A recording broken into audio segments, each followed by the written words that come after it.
मुझे महसूस हुआ। दर्द जुदाई होता है क्या आज मुझे महसूस हुआ।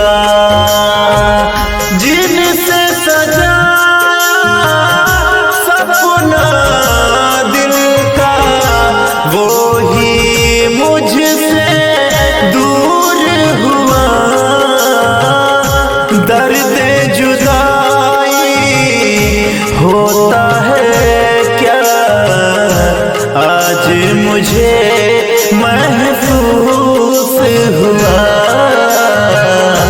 आज मुझे महसूस हुआ।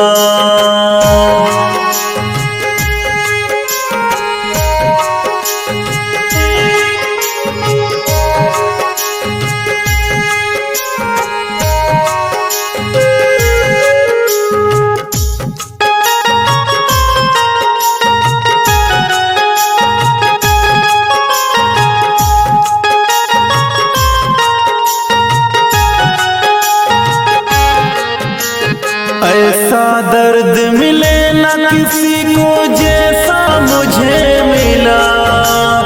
आज मैंने जाना यारो इश्क का सिला।